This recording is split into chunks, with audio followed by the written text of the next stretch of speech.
మందిరానికి వస్తూ లోకంలో ఉన్న వాటిని కూడా పాటిస్తారు. లోకంలో ఉన్న అల్లరితో ఆటపాటలతో ఉన్న వాటిని కూడా పాటిస్తారు. అందులో ఒక్కడు మాత్రము దేవుని పట్ల యథార్థంగా బ్రతుకుతాం. కడవ నలుగురు అంటారట, ఎరా మాతో పాటుకి ఎందుకు నువ్వు సినిమాకి రాలేవు, మాతో పాటుకి ఎందుకు నువ్వు సరదాగా ఉండలేకపోతున్నావు, ఎందుకని ఎప్పుడు దేవుని సన్నిధి అంటావు, ఏమి దేవుని సన్నిధి రావట్లేదా, మేము ప్రభువుని నమ్ముకోలేదా, మేము దేవుని సన్నిధిలో ఆరాధన చేయట్లేదా, మాకు తెలియదా, నీకంటే గొప్ప పాస్టర్ గారు మా పాస్టర్ గారు అని చెప్పి అనుకొస్తున్నారు. సరే అయితే కావచ్చు, మరి పరీక్షలు దగ్గర పడ్డాయి, ఎగ్జామ్స్ రాయాలి, కనుకనే కాస్త నేను దేవుని సన్నిధి వైపు ఎక్కువగా నడుస్తూ ఉన్నాను అంటే, అదే మేము నడవట్లేదా, మాకు తెలియదా, ఏముందరా డబ్బు లేదా నీకు, డబ్బు లేదా నీకు, డబ్బు పెడితే కావాల్సిన కొండ మీద పోతే నీకు వచ్చేసింది, ఎందుకు పాస్ మనం, ఎందుకు ఫెయిల్ అవుతావు, దిగులు పడాల్సిన అవసరం లేదు, రా మాతో పాటుకి ఎంజాయ్ చేయమని చెప్పాను అంటున్నాడు పిల్లలు. అతను అంటున్నాడు, మీకంటే మీతో ఉండేదానికంటే మీతో పాటుకి ఎంజాయ్ చేసేదానికంటే దేవుని సన్నిధికి వెళ్తేనే నాకు ఎక్కువ సంతోషం అంటున్నాడంట. యాడ దొరికాడు రా బాబుతుడు అని చెప్పి వాళ్ళు అనుకుంటున్నారు.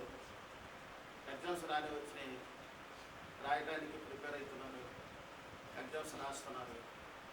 రాసిన తర్వాత ఇతనన్న మాట ఏంటంటే, మీకు డబ్బుని మీరు డబ్బు పెట్టారు, నేను డబ్బునగా నేను డబ్బు పెట్టను, నేనేం పెడతానంటే నా యథార్థమైన దేవుని సన్నిధిలో పెడతాను. దేవుని స్తోత్రం. నా యథార్థమైన మనస్సు, నా యథార్థమైన ప్రార్థన, నా యథార్థమైన ప్రవర్తన మాత్రమే దేవుని సన్నిధిలో నేను చూపిస్తాను, అంతే, నేను డబ్బేం పెట్టను అని అన్నాడట. నలుగురు ఫెయిల్ అయ్యారు, ఒక్కడు మాత్రమే పాస్ అయ్యారు. దేవునికి స్తోత్రం. కారణం ఏంటి అంటే, ఎవరి మీద ఉంది దేవుని దృష్టి చెప్పాలా, ఎవరి మీద ఉంది, తన ఎడల యథార్థ హృదయము గల వారి మీద ఆయన కను దృష్టి ఉన్నది. కాబట్టి యథార్థంగా ప్రవర్తించిన ఈ పిల్లవాడు మాత్రమే పాస్ అయ్యాడు. ఆ నలుగురు కూడా మేము డబ్బులు పెడతాం మాకేంటి అని చెప్పి అనుకున్న వాళ్ళు ఆ నలుగురు కూడా ఫెయిల్ అయిపోయారు. ఇవాళ మన జీవితంలో కూడా అంతే. దేవుని పట్ల నువ్వు కాస్త యథార్థత కలిగి ఉన్నా, ఆ యథార్థత నిన్ను ఏట్లో వేసినా, నీ ఆహారం ఏట్లో వేసినా అది నీ వచ్చి నీ పాదం దగ్గర చేరింది. నీ ఆహారం ఏట్లో నీ ఆహారం పారవేసిన, బైబిల్లో ఉంది ఆ మాట, ఏట్లో నీ ఆహారం పారవేసినా అది తిరిగి వచ్చి మళ్ళీ నీ దగ్గరికే చేరింది. ఎందుకో తెలుసా, నీతిమంతుని ఆహారం ఎక్కడికి పోనివాడు యేసయ్య, అది వ్యర్థం కానివ్వడు, ఎంత మాత్రం కూడా అనవసరంగా పోనివ్వడు. నీతిమంతుని ప్రార్థన బట్టి తన ఆహారము తన పాదముల దగ్గరికి నడిపిస్తాడు. అందుకనే ఇక్కడ ఎవరి ప్రార్థన దేవుడు ఆలకిస్తానంటున్నాడు. 17వ వాక్యం చూడండి, నీతిమంతులు మొరపెట్టగా యెహోవా ఆలకించును, వారి శ్రమలన్నిటిలో నుండి వారిని విడిపించును, వారి శ్రమలన్నిటిలో నుండి విడిపించును. నీతిమంతుల ప్రార్థన తప్పనిసరిగా దేవుడు ఆలకిస్తాడు. నీతిమంతుల ప్రార్థన ఆలకిస్తాడు, దేవుడు ఆలకిస్తాడు తప్పనిసరిగా. సమయం వచ్చినప్పుడు మనకున్న పరిస్థితిని బట్టి ప్రార్థన కూడా చేయలేని సమయంలో ఆయనే నీ తరపున ఉండి విజ్ఞాపన ప్రార్థన చేస్తాడు. ఎందుకంటే మన నీతిని బట్టి, మనం లెగలేని పరిస్థితుల్లో కూడా మన నీతిని బట్టి మన దగ్గరికి తానే వచ్చి ఆయనే మన తరపున మూలుగుతూ ప్రార్థన చేస్తాడు తండ్రికి. కనుక నీతిమంతుల ప్రార్థన తప్పనిసరిగా, నీతిమంతులు మొరపెట్టగా యెహోవా ఆలకించును, వారి శ్రమలన్నిటిలో నుండి వారిని విడిపించును అండి. ఆ తర్వాత మాట అంటాడు, విరిగిన హృదయము గల వారికి యెహోవా ఆసన్నుడు, అంటే సమీపముగా ఉన్నాడు. ఎవరికి? విరిగిన హృదయము గల వారికి సమీపములో ఉంటాడట. నువ్వెంత తగ్గించుకొని ఎంత విరిగి నలిగిన మనసు కలిగి ఉంటే నీకు సమీపంలో ఉంటాడు. ఎవరి మీద నువ్వు బాధ పెట్టుకోవాల్సిన అవసరం లేదు. కానీ నీ దేవుని బట్టి నువ్వు నమ్మకంగా విరిగిన నలిగిన మనస్సు కలిగి నువ్వు ప్రార్థన చేసినప్పుడు దేవుడు నీ పక్షమున కార్యం చేస్తాడు. చూడండి, పరిశుద్ధ లేఖనంలో అతన్ని పొగిడారు, ఆయన్నే పట్టుకొని కొట్టారు. ఆ యజమానుడు పొగిడాడు, అయ్యా నువ్వు నా ఇంటికి వచ్చిన కానించి నా ఇల్లంతటి మీద నువ్వు అధికారిగా ఉండు. నువ్వు నా ఇంటికి వచ్చిన తర్వాత నేను ఎంతగానో దీవించబడ్డాను, నీ దేవుడు నన్ను ఎంతగానో దీవించాడు, ఆశీర్వదించాడు. కాబట్టి నా ఇంటికి నీవు ఒక అధికారిగా ఉండాలయ్యా, ఒక యజమానుడిగా ఉండాలా. నీకు కేవలంగా తినే దాంట్లోనే తప్పనిచ్చి అన్ని అధికారాలు నీకు ఇస్తున్నాడు. అంతగా పొగిడాడు. ఎవరిని? యేసయ్యను. అంతగా పొగిడిన తర్వాత ఒక రోజు రానే వచ్చింది, అపవాదం అనుకున్నది. బాగా పొగిడించి పొగిడించి పొగిడించి ఏం చేసింది? అపవాదం అనేది తన భార్య మనసులోకి పోయి, తన భార్య మనసులోకి పోతుపారు భార్య మనస్సులోకి వెళ్ళి తనతో పాపం చేయమని అడిగినప్పుడు ఆయన అన్నాడమ్మా, ఇల్లంతటి మీద అధికారం నాకు ఇచ్చాడు నీ భర్త, నీ మీద తప్పనిచ్చి నాకు అన్నిటి మీద అధికారం ఇచ్చాడమ్మా. కాబట్టి నా దేవునికి ఎంత గొప్ప దుష్కార్యం నేను ఎలా చేసేదనని చెప్పి ఆయన అన్నాడు. ఆ మాటను బట్టి ఆమెకు ఎక్కలేని కోపం వచ్చింది. కోపం వచ్చి ఏం చేసింది? తన ఒంటి మీద బట్టలు లాగేసింది. ఆయన అట్లాగే బయటికి వెళ్ళి వచ్చేసింది. పని వాళ్ళందరూ చూస్తున్నారు, ఎందరు చూస్తున్నారు కదా. ఏం చేసింది? భర్తకు ఫోన్ చేసి చెప్పింది. ఆయన వచ్చేసాడు. ఆయన వచ్చేసి ఏంటి పరిస్థితి అంటే, చూడు నువ్వు నమ్మకస్తులు అన్నావు, అదన్నావు ఇదన్నావు, నన్ను పాడు చేయడానికి ప్రయత్నం చేశాడు అన్నారకే. ఎవరైతే ఎక్కడైతే పొగిడారో అక్కడే అతను ఏం చేయడం జరిగిందట, రాజు వీధులలో కొరడాలు తీసుకొని కొడతాం స్టార్ట్ అయింది. కాబట్టి యేసు ప్రభు వారికి ఆ మొల మీద చిన్న బట్ట ఉంచి ఉంచినట్టుగానే యేసుకు కూడా చిన్న బట్ట ఉంచి కొట్టారు. భయంకరంగా చిత్రహింసలు పెట్టారు, బాధలు పెట్టారు. అసలు గోతులో నుండి తీయబడిన వాడు, అన్నదమ్ముల దగ్గర మోసపోయిన వాడు, ఇప్పుడు కనీసం యజమాని దగ్గర మంచి బతుకుతామంటే ఇక్కడ కూడా బ్రతకడానికి అవకాశం లేకుండా అయిపోయింది పోతుఫారు భార్య ద్వారా. అక్కడిని తీసుకుపోయి కొట్టి కొట్టి చెరసాల్లో చేశారు. చెరసాల్లో చేసిన తర్వాత ఆ చెరసాల్లో పానదాయకులు అనే వ్యక్తి ఒక అతను ఉన్నాడు. మరి ఆ భక్ష్యకారులు ఇద్దరు వ్యక్తులు ఉండగా వాళ్ళిద్దరి మధ్యలో ఇద్దరికి రెండు దర్శనాలు వచ్చినాయి. వాళ్ళిద్దరిని కూడా చెరసాల్లో తీసుకొచ్చారు. వాళ్ళకి వచ్చిన దర్శనాలను బట్టి ఒకతను 3 రోజులలో చనిపోతాడని, ఒకతను 3 రోజులలో తన ఉద్యోగం తనకు వచ్చిందని చెప్పి యేసుకు తన దర్శనాలకి తెలియపరిచాడు. ఈ పానదాయకుడు అనే వ్యక్తి గిన్నె అందించే, రాజుగారికి గిన్నె అందించే వ్యక్తి. ఇతను బ్రతుకుతావా, 3 రోజులలో నీ ఉద్యోగం నీకు వచ్చేసింది అని చెప్పాడు. భక్ష్యకారకుడు అనే వ్యక్తి చూస్తే ఆయన పిండి వాటలు నెత్తి మీద ఉన్నాయా, ఇది పొజిషన్ కాకుండా నుంచి అంటే ఆడుతున్నాయంటే 3 దినాలలో మీ రాజు నీ శిరక్షేతం చేస్తున్నాడు, నువ్వు చనిపోతున్నామని చెప్పాడు. ఆయన అలాగే చనిపోయాడు. ఈ ద్రాక్షారసం గిన్నె అందించే వ్యక్తి 3 రోజుల్లో నువ్వు బ్రతుకుతావంటే ఈయన బ్రతుకుతాడు. ఈయనకు మళ్ళా ఉద్యోగం వచ్చింది. అయితే ఒక మాట అన్నాడు, అయ్యా నీకు ఉద్యోగం వచ్చింది కదా, మరి రాజుగారు రమ్మన్నాడు కాబట్టి నన్ను ఒకసారి జ్ఞాపకం చేసుకోమని చెప్పాడు. ఏం చెప్పాడు? ఒకసారి నన్ను జ్ఞాపకం చేసుకోయ్యా, శరశాలలో ఉన్నాను అంటే రాజు దగ్గరే కదా నువ్వు ఉండేది. రాజుకి రికమెండేషన్ చేసి ఇదిగో పలానా వ్యక్తి చాలా మంచివాడు అంటే ఏదో అనవసరంగా ఇలా జరిగిందని చెప్పి ఏదో చెప్పి కాస్త నన్ను బయటికి తీసుకొచ్చి ఏర్పాటు చేయమని చెప్పి అన్నాడు. అసలు ఆ బుద్ధిహీనత ఏంటంటే అప్పటి వరకు కాపాడినవారు, గోతులో ఉన్నప్పుడు కాపాడినవారు దేవుడు. పోతిఫరు ఇంట్లో హెచ్చించింది ఎవరు? దేవుడు. పోతిఫరు భార్య ఆ మనస్సులోకి అపవాదం వచ్చి పడగొట్టి ఇతను కొట్టించింది. ఆ కొట్టించిన తర్వాత బాధలు పెట్టిన తర్వాత సరసల్లో ఏపించింది ఎవరు? అపవాది. కానీ అక్కడి నుంచి విడిపించవచ్చింది నిన్ను. గోతు నుంచి తీసుకొచ్చి ఒక ఇంట్లో యజమానుడిగా ఉంచి ఎన్ని తీసుకొచ్చినవాడు ఈ సరసల నుంచి నిన్ను విడిపించడానికి. ఆలోచించాడు ఒకసారి. ఇతను ఎవరు అడుగుతున్నాడు? బాబు ఒకసారి మమ్మల్ని జ్ఞాపకం చేసుకోమని చెప్పి పానదాయకులైన ఆ వ్యక్తిని అడుగుతున్నాడు. కనుక ఆ వ్యక్తి అన్నాడు, ఎందుకు బ్రహ్మాండంగా జ్ఞాపకం చేసుకొని నిన్ను మర్చిపోతానా, నువ్వు అన్నట్టుగా నాకు జరిగిందని చెప్పి అన్నాడు. ఆ తరువాత ఆయన వెళ్ళాడు. కానీ చూడండి 40వ వాక్యం అనుకోండి, ఆదికాండము చదవండి. 3వ దినమందు జరిగినదేమనగా, ఆ దినమున ఫరో జన్మదినం గనుక అతడు తన సేవకులందరికీ విందు చేయించి వారి నడుమ పానదాయులు అధిపతి తలను పక్షకాల అధిపతి తలను పైకెత్తి ఉమ్. పానదాయకుల అధిపతి ఉద్యోగం మరలా అతనికి ఇచ్చెను గనుక అతడు ఫరో చేతికి గిన్నెనిచ్చెను. మరి యోసేపు వారికి తెలిపిన భావము చొప్పున పక్షకారుల అధిపతిని వేలాడి తీయించెను. అయితే పానదాయకులు అధిపతి యోసేపును జ్ఞాపకం చేసుకొనక అతను మర్చిపోయాను. మనుషులు మర్చిపోయారు. ఇతని ద్వారా ఉపకారం పొందాడు కానీ మర్చిపోయి ఆయన మర్చిపోయాడు. కానీ దేవుడు ఏం చేశాడు తెలుసా?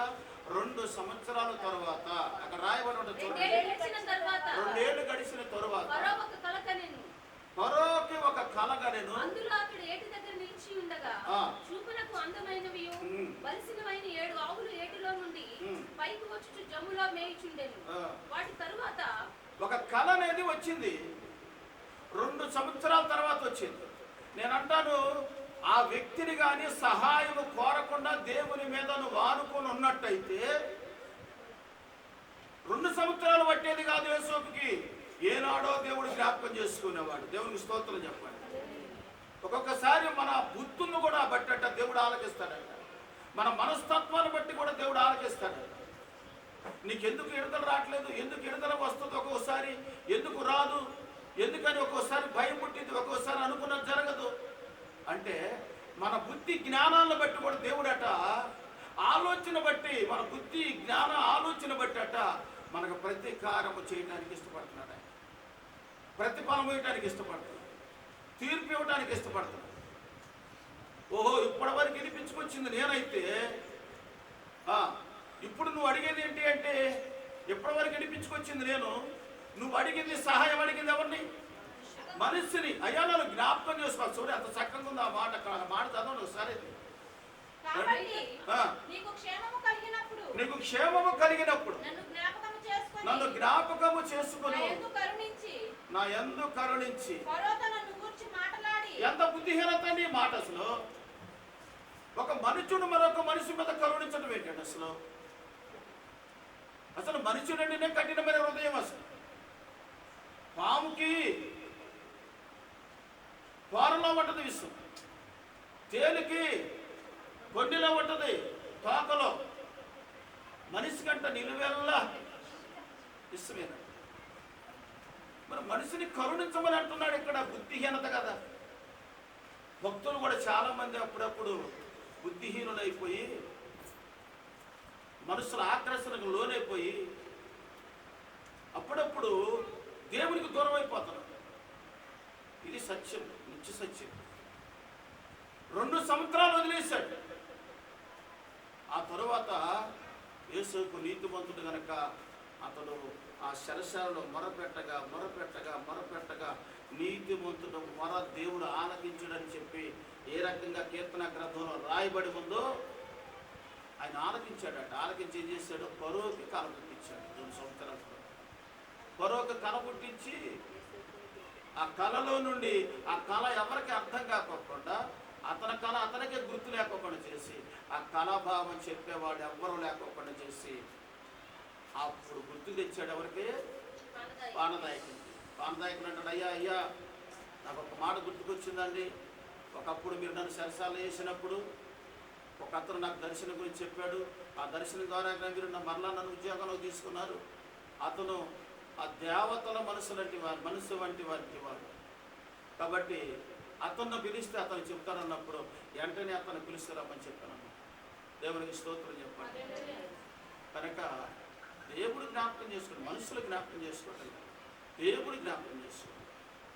నిన్నైనా నన్నైనా ఎవరినైనా దేవుడి జ్ఞాపకంలో ఉండాలి. నీతిమంతులు ప్రార్థన ఆయన తప్పనిసరిగా ఆలకిస్తాడు. ఇక్కడ మనుషుడు మేలు పొందుకొని అర్థం చేసుకోలేదు, ఆలకించలేదు, పట్టించుకోలేదు. కానీ నీతిమంతుడు ప్రార్థన ఎవరు ఆలకించారట? దేవుడు ఆలకించాడు. ఆలకించి ఏం చేశాడు? అతని శరశాల నుంచి విడిపించడమే కాదండి, అనాదిగా ఉన్న యోసేపుని ఆ దేశంలో అతనికి వచ్చిన కళ ద్వారాగా చెప్పిన భావాన్ని బట్టి 7-14 సంవత్సరాలు నువ్వే పరిపాలించమని అతనికే అధికారం ఇచ్చాడు. అతను పరిపాలించినట్టుగా అవకాశం ఇచ్చాడు, అధికారం ఇచ్చాడు. రెండో రథం మీద ఎక్కించాడు. ఆయన బంగారపు గొలుసు మెడలో గొలుసు ఆయన మెడలో వేశాడు. రెండో రథం మీద ఎక్కించాడు. ఏమండి, అంత మాత్రమే కాదు, ఊరేగింపు చేపించి రాజవస్త్రముల చేత ధరింపచేసి ప్రధానిగా మార్చుకొని తనకు కలిగి ఉన్నది ఏదియు ఎక్కడ నమ్మకం బ్రతికాడు? ముందు పోతీఫారు దగ్గర నమ్మకంగా బ్రతికాడు. పోతీఫారు దగ్గర ఎక్కడైతే నమ్మకంగా బ్రతికాడో అక్కడ చిన్న స్థితిలో నమ్మకాన్ని చూసిన దేవుడు ఏం చేశాడు తెలుసా? ఇక్కడ గొప్ప రాజు దగ్గర ప్రధానిగా మార్చుకొని తన నమ్మకాన్ని బట్టి ఐగుప్తుకి ప్రధానిగా మార్చుకొని అనేక దేశాలకు ఆహారం పంపించే వర్తకుడిగా మార్చుకున్నాడు. తప్పడ కొట్టి దేవుడికి స్తోత్రం. దేవుడు తిన్న విషయంలో నీ నమ్మకాన్ని చూస్తాడు. ఈరోజు నువ్వు గ్రహించవలసిందంటే తెలుసా, మనసులో నమ్ముతావో నమ్మకపోవడం అనేది అది నీ ఇష్టం. అదంతా నీ కావాల్సిన సంబంధం లేని పరిస్థితి. కానీ దేవుని నమ్మినప్పుడు యథార్థమైన హృదయం కలిగి వారిగా ఉంటే ఆయన ఎప్పుడు నిన్ను బలపరుస్తూ ఉంటాడు. దేవునికి స్తోత్రం. తన యథార్థతను పోగొట్టుకునేది యేసోపు. చిన్న విషయంలో కానీ దెబ్బలు తిన్నా కానీ బాధపడినా కానీ దాని యథార్థతను పోగొట్టుకోలేదు కనుక మరొక అవకాశం, పెద్ద అవకాశం ఇచ్చాడు. ఇప్పుడు ఇంటి మీద నమ్మకంగా ఉన్నాడు. చూశాడు. ఎవరు చూశాడండి? యేసోపు. పోతీఫరు చూడలేదు. పోతీఫరు ఆశీర్వాదమే చూశాడు. కానీ దేవుడు చూసింది ఏంటంటే తన నమ్మకాన్ని చూశాడు. తన నమ్మకాన్ని చూశాడు కనుక, తన యథార్థమైన హృదయాన్ని చూశాడు కనుక చిన్న ఇంటి మీద ఒకవేళ ఇక్కడ తన భార్య ద్వారా అతనికి బాధలు వచ్చినా, కష్టాలు వచ్చినా, దెబ్బలు తిన్నా, ఈ చిన్న ఇంటి మీద ఇతను నమ్మకస్తులుగా ఉన్నాడు కనుక, మనుషులకు నమ్మకస్తులుగా లేడు. ఇక్కడ దేవునికి మాత్రమే నమ్మకస్తులుగా, దేవునికి మాత్రమే నమ్మకస్తులుగా ఉన్నాడు. అందుకంటాడు కీర్తనలు 119వ కీర్తన 9వ వాక్యం 11వ వాక్యం కూడా చదువుకున్నట్టయితే, శుద్ధిపరుచుకుందురు వాక్యమును బట్టి దేవుని మాట వినినప్పుడు నువ్వు ఆ మాటను జాగ్రత్తగా దాచుకున్నప్పుడు ఆ మాట నేను విస్తరింపజేసింది. కాలము చూపు చూసుకోకూడదు. మా నాన్నోడు ముంతి నీళ్ళు పోసుకుంటే ముంతి నీళ్ళకి ఉరికి పడితే బాని నీళ్ళు ఎవడ పోసుకుంటాడు అనేవాడు. అంటే దాని అర్థం ఏంటంటే నీ కాళ్ళ ముందు కనపడుతున్న అవకాశాన్ని బట్టి నువ్వు చూసుకుంటున్నావు. కానీ నీ కొరకు ప్రాణం పెట్టిన దేవుడు, నీ కొరకు రక్తాన్ని సిందించిన వాడు, నిన్ను బలపరచడానికి ఈ లోకానికి వచ్చిన వాడు, నీ దరిద్రతను తీసివేసి నిన్ను ధనవంతులుగా మార్చి అనేకులకు తలగా ఉంచి ఆయన రాజ్యంలో చేర్చుకోవాలనుకున్న వాడిని పట్ల నువ్వు ఎలా ఉండాలి అంటే యథార్థంగా బ్రతకటం నేర్చుకోవాలా. దేవునికి స్తోత్రం. యథార్థంగా బ్రతకటం నేర్చుకోవాలి. మన ఇష్టానుసారంగా నడిచేది కాదు. మొన్న నేను సేవకుల కొడుకు విషయంలో నేను ఈ బాధతో బాధపడుతున్న అమ్మగారు అంటుంది, అయ్యో సేవకుల కొడుకులు బాగపోతే అట్ట చాలామంది దాదాపుగా 100 మంది సేవకులు దాకా వస్తారు. వాళ్ళ సాక్ష్యాలు కానీ మంచి మంచి వాక్యాల సాక్ష్యాలు ఉంటాయి. వెళ్ళకపోతే ఎట్లా అని చెప్పానంటే, వెళ్దామని నాకు ఆలోచన ఉంది, ఆశ ఉంది, కానీ నా వల్ల కావట్లేదు. ఫైనల్గా ఒక మాట అనవసరంగా ఒక మాట జారాను. ఏంటి ఈ మాట అంటే, నాకు తెలియని వాక్యాలు కాదు, నాకు తెలియన ప్రార్థనలు కాదులే అన్నా. అసలు ఆ మాట అన్న తర్వాత అసలు నడక లేకుండా పోయింది. ఎందుకంటానంటే మనం ఎంత తెలుసున్నా సరే, ఏ మనిషి కావాలంటే ఎవరికి ఆశ్చర్యుడై ఉంటాడు ఆయన, ఎవరికి ఆశ్చర్యుడై ఉంటాడు. ఇరిగిన మనస్సు గలవాడిని ఆయన రక్షించును, విరిగిన హృదయము గలవారికి యెహోవా ఆసన్నుడు. అంటే ఆనుకొని ఉంటాడు. విరిగిన మనసు కలిగిన వారికి ఆనుకొని ఉంటాడు. యథార్థంగా మాట్లాడేవాడు కాదు, యథార్థంగా ప్రవర్తించేవారు కాదు. ఎంత సేవకుడైనా బిలాము లాంటి వాడు కూడా తీసి పక్కన పెట్టేసాడు. దేవుని పట్ల మనం యథార్థంగా ఉన్నప్పుడు యథార్థమైన వారిని తప్పనిసరిగా ఆయన బలపరుస్తాడు. బలపరచడానికి ఆయన కనుదృష్ట తిరుగుతూ ఉందట. దేవుని పట్ల యథార్థంగా ఉన్న వారిని బలపరచడానికి, నువ్వు బాధలో ఉన్నావు, నేను బలపరచడానికి ఆయన యోసేపును బలపరిచాడు. ఎందుకంటే యోసేపు యథార్థమైన హృదయం కలిగిన వాడు. ఎక్కడ తేడా రాని అవకాశం దొరికింది కదా అని, ఇదే మంచి అవకాశం కదా అని పోతుపోరు భార్యతో పర్యాసగా వాడడానికి ఇష్టపడలా. నీతిని కాపాడుకోవాలి, పరిశుద్ధతను కాపాడుకున్నాడు, తన యథార్థతను కాపాడుకున్నాడు. కనుకనే చిన్న ఇంటి మీద అవమానం వచ్చినా పెద్ద రాజ్యం మీద అధికారం ఇచ్చాడు. స్తోత్రం చెప్పండి. ముందు నిన్ను ఎక్కడ పరీక్షిస్తాడు? చిన్న విషయంలోనే పరీక్షిస్తాడు. ఎక్కడ నువ్వు నమ్మకంగా ఉంటే అంతకంటే 10 అంతలు కలిగిన, 100 అంతలు కలిగిన, 1000 అంతలు కలిగిన ఘనమైన పని మీద నీకు అధికారం ఇస్తాడు. దేవునికి స్తోత్రం. అవండి. కనుకనే ఇక్కడ చిన్న పని మీద నమ్మకస్తుడిగా బ్రతికాడు, యథార్థంగా ప్రవర్తించాడు. తన యథార్థతను బట్టి ఆ గ్రామం మీద, లేదంటే ఐగుప్తు దేశం మీదనే గొప్ప అధికారిగా ఆయన మార్చుకున్నాడు. కనుక తన ఎడల యథార్థము గల వారి ఎడల బలపరచుటకై యెహోవా కనుదృష్టి లోకమంతట సంచారం చేయించున్నది ఒక యోసేపే కాదు. నువ్వు యథార్థంగా బ్రతకాలనుకుంటే నీ ఇష్యూలో కూడా దేవుడు నిన్ను బలపరుస్తాడు. నీ బాధల్లో, నీ శ్రమలో నిన్ను బలపరుస్తాడు. నీ కష్ట దినములప్పుడు నిన్ను బలపరుస్తాడు. నీ ప్రతి విషయంలో నిన్ను బలపరిచేవాడిగా ఉంటాడు దేవుడు. ఎక్కడ కూడా నేను వదిలిపెట్టుకోవడానికి ఆయన ఇష్టపడడు. దయచేసి గమనించండి. తన అన్నదమ్ములనే వదిలిపెట్టుకున్నాడు, కానీ తన శిష్యుడైన యోహాను వదిలిపెట్టుకోవాలి. యేసయ్య స్తోత్రం చెప్పండి. శిలువ మీద ఉండి పిలుస్తున్నాడు. ఎవరిని పిలుస్తున్నాడు? యోహాను అనే శిష్యుడిని పిలిచి, అమ్మా ఇదిగో నీ కుమారుడు అని చెప్పి పరిచయం చేశాడు. దయచేసి గమనించాలి. శిలువ మీద ఉన్నప్పుడు కూడా మర్చిపోలేదండి ఆయన. శిలువ మీద ఒక ఆయన దొంగ అప్పటికప్పుడే తన మనస్తత్వాన్ని బట్టి మారుమర్చి పొందుకుంటే, నేడు నాతో పాటుగా నీవు కూడా పరదేశంలో ఉంటావని మాట ఇచ్చాడు. బలపరిచాడు అప్పటికప్పుడే. ఎడవైపున దొంగ అలాగే ఉన్నాడు, కుడి వైపున దొంగ, అయ్యా నీవే పాపం చేయలేదు, అతను ఏ దుష్కార్యం చేయలేదు, నీకు ఒక రాజ్యం ఉందని ఎప్పుడైతే నమ్మాడో వెంటనే నువ్వు కూడా నాతో పాటుగా పరదేశంలో ఉంటావు అని చెప్పి మాట ఇచ్చాడు. అంటే తన పట్ల యథార్థమైన హృదయం గల వారిని దేవుడు ఏం చేస్తున్నాడు చెప్పండి? బలపరుస్తూ ఉన్నాడు. యథార్థమైన ప్రవర్తన కలిగి నీ ఇంట్లోనే నువ్వు యథార్థంగా ప్రవర్తిస్తే ఆ చిన్న పన్నే ఒక 100 అంతలుగా నా దేవుడు నిన్ను మార్చడానికి, ఆయన బలపరచడానికి ఇష్టపడుతున్నాడు. కనుక దేవుని సన్నిధిలో మనము ఏమై ఉన్నాము? చిన్న విషయంలోనే ఉలిక్కిపడేవారిగా ఉండకూడదు. మన కంటి ముందు ఏదో కనపడదు కదా అని అంతకుముందు మనం కాపాడిన దాన్ని చెడగొట్టుకోకూడదు. దయచేసి గమనించాలి. ఈ నా మాటలు చాలామందికి బాధగా ఉండుంటాయి ఈరోజు, కానీ నాకు మాత్రం చాలా భక్తిగా అనిపిస్తుంది. ఎందుకంటే ఇందులో నుంచి నాకు కొన్ని సత్యం నేర్పడానికి దేవుడు పంపుతుంది. దేవుని స్తోత్రం. యథార్థవంతుడు ఎక్కడున్నా బలపరచబడతాడు. ఎవరు అండక్కర్లేదు. యథార్థవంతులకు ఎవ్వరు అండక్కర్లా. నీకు కావాలండ, అవినీతి పనులు కావాలి, అన్యాయస్తులు కావాలి, ఎంత అండున్నా కానీ అదంతా వ్యర్థంగానే ఉంటుంది. కానీ దేవుడు అండ ఉంటే నీ శూన్యమును కూడా సృష్టిగా మార్చగలిగిన దేవుడు ఆయన. దేవునికి స్తోత్రం. కనుక దేవుని పట్ల యథార్థంగా ఉండటానికి ఇష్టపడాలా?